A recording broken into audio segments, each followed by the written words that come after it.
Ya, sebelum kita lanjutkan dialog kita, pemirsa, kita akan saksikan bersama pernyataan dari Menteri SDM Sudirman Said. Nah, ini kita harus yakin bahwa ini yang dibutuhkan oleh masyarakat. Tidak ada semacam teror gitu, Pak? Enggak ada lah. Pak, ini lebih terkait perpanjangan kontrak karya Freeport atau apa Pak lebih tepatnya? Iya, antara lain lah. Jadi yang dijanjikan adalah membantu menyelesaikan perpanjangan Freeport dengan ya. Cukup? Pak, satu lagi Pak. Pak, Kamu. tahu saya Pak. Identitas sudah saya serahkan kepada MKD ya. Setahu saya Pak yang Iya. Ada catatan pembicaraannya? anggota DPR yang terlibat dalam kasus masalah listrik yang di Timika itu mungkin sudah kita ketahui seperti apa. Apakah ada korelasi? Enggak ada. Yang Dari selingkuh ada korelasi? enggak jauh sekali itu urusan listrik kecil banget kan. Ini listrik besar sekali. Listrik besar sekali. Yang berapa watt itu? Itu akan jadi kalau itu jadi akan jadi PLTA terbesar. Itu sudah dianggarkan, Pak? Belum. Tapi itu kan akan Hah? Apanya? Nggak ada urusan dengan dia. Ini urusan Dipakai Pak ya? ya. Bagian dari 35.000 megawatt? Enggak, masih jauh. Masih jauh. Yang pengusaha itu pengusaha apa Pak? Identitas sudah saya serahkan kepada MKD. Pak, karena aksi Bapak ini ada tudingan balik dari pimpinan DPR Pak Fahri Hamzah, katanya Bapak yang ingin mempercepat perpanjangan kontrak Freeport. Tanggapannya gimana? Ini adalah pelanggaran etika seorang anggota dewan dan saya sudah serahkan kepada MKD. Ya. Tapi benar tidak Pak, Bapak ingin memperpanjang kontrak Freeport Pak? Nggak ada urusan. Nggak ada urusan dengan perpanjangan Freeport. Memastikan, Pak, proyeknya itu PLTA Urumuka. Ya. Yang kedua, PLTA Urumuka. berapa persentase yang diminta terkait dengan saham Freeport? Yang dibicarakan mereka minta 49% saham. Oke. Kemudian 51% yang diminta investasi adalah Freeport. Kemudian diminta supaya Freeport membeli tenaga listriknya. Ketiga, Pak, memastikan apakah ada orang pemerintahan yang juga terlibat di dalam pembicaraan ini? Tidak ada. Benar, Pak? Tidak ada. Anggota DPR dan seorang pengusaha. Iya, itulah tadi pernyataan dari Menteri SDM Sudirman Said hari ini ketika melaporkan seorang anggota DPR yang terbukti dalam rekaman yang dimilikinya berusaha untuk melakukan negosiasi tersendiri begitu dengan PT Freeport Indonesia yang menguntungkan kepada pihak-pihak tertentu. Nah, kalau kita lihat nih Mas Beni ya, tadi kan disebutkan bahwa PLTA Urumuka itu sebenarnya program yang sudah ada oleh pemerintah tapi belum dianggarkan. Jadi sebenarnya belum dianggarkan. Jadi mereka memang selalu mencari permainan di suatu yang seperti ini begitu ya, yang belum terbuka. Iya, justru disinilah yang kemudian kita lihat ada berbagai banyak benturan kepentingan. Karena posisi parlemen ini kan bicara fungsi selain legislasi, kemudian bicara anggaran, dan juga soal pengawasan. Dan wilayah untuk terkait sampai satuan 3 itu arahnya kan jelas eksekutif.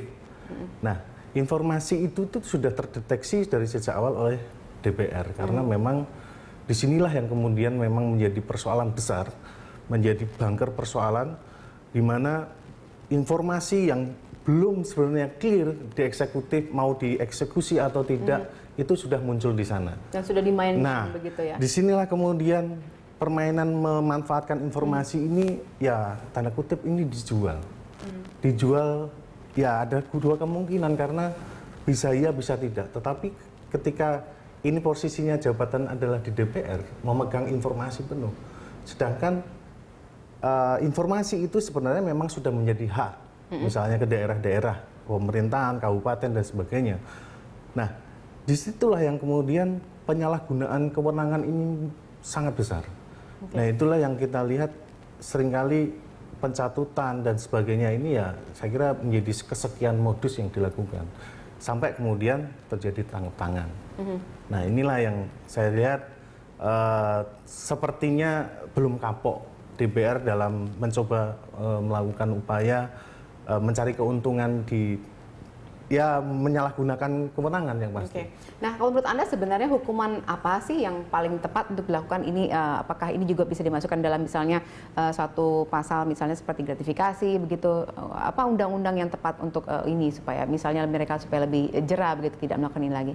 Ya, disinilah yang kemudian masih sangat perlu untuk dikaji bahwa pencatutan nama ini masuk kategorinya apa karena memang belum terlihat kerugian realnya. Persoalannya kemudian pembuktian itu bicara soal real, cenderung ke real. Meskipun sudah ada pembicaraan tapi belum bisa ditindaklanjuti. Ini masih sangat lemah. Makanya kemudian jika memang ini karena kemudian dilaporkan oleh menteri terkait dengan persoalan etika ini sudah benar. Artinya bicara kemudian memang ditangkap oleh publik bahwa ini benar, ini dilakukan oleh anggota DPR. Tapi kan kemudian proses yang tadi disampaikan Pak Junimat, dia nggak mau mendahului, ya ini sudah bicara etikanya juga anggota DPR. Dia memiliki porsi jabatan, ya dia mengerem dulu. Meskipun sebenarnya Pak Junimat sudah tahu jawabannya. Oke. Baik, kita lihat dulu pemirsa dalam grafis berikut ini, misalnya ada pasal-pasal yang berkaitan dengan gratifikasi sebagai salah satu tindakan yang dilarang terhadap pejabat pemerintah. Ini pasal 12 Undang-Undang Nomor 20 Tahun 2001 yang mengatakan bahwa didenda dengan pidana penjara seumur hidup atau penjara paling singkat 4 tahun dan paling lama 20 tahun dan pidana denda paling sedikit 200 juta, paling banyak 1 miliar. Kemudian dalam undang-undang ini pun juga ada dinyatakan bahwa pegawai negeri atau penyelenggara negara yang menerima hadiah atau janji padahal diketahui atau patut diduga hadiah atau janji tersebut diberikan untuk menggerakkan agar melakukan atau tidak melakukan sesuatu dalam jabatannya yang bertentangan dengan kewajibannya. Kemudian juga dinyatakan pegawai negeri atau penyelenggara negara yang dengan maksud menguntungkan diri sendiri atau orang lain secara melawan hukum atau dengan menyalahgunakan kekuasaan memaksa seseorang memberikan sesuatu, membayar atau menerima bayaran dengan potongan atau untuk mengerjakan sesuatu bagi dirinya sendiri. Ya, ini sanksinya yaitu pidana penjara seumur hidup atau penjara paling singkat 4 tahun dan paling lama 20 tahun dan pidana denda paling sedikit 200 juta, paling banyak 1 miliar rupiah. Iya, seandainya kita bisa menindaklanjuti, tidak hanya sekedar sampai pada tahap MKD begitu ya, tapi kemudian sanksi juga bisa diarahkan ke jeratan hukum, misalnya soal gratifikasi. Karena tadi kan juga dikatakan jelas bahwa tidak hanya sekedar hadiah, tapi juga janji, juga termasuk hal yang bisa diikat dalam hal ini. Nah, menurut Anda bisa tidak dalam kasus ini mengarah ke seperti itu? Sangat mungkin, kalau saya kira sangat mungkin. Hanya persoalan kemudian kan kasusnya mungkin sama.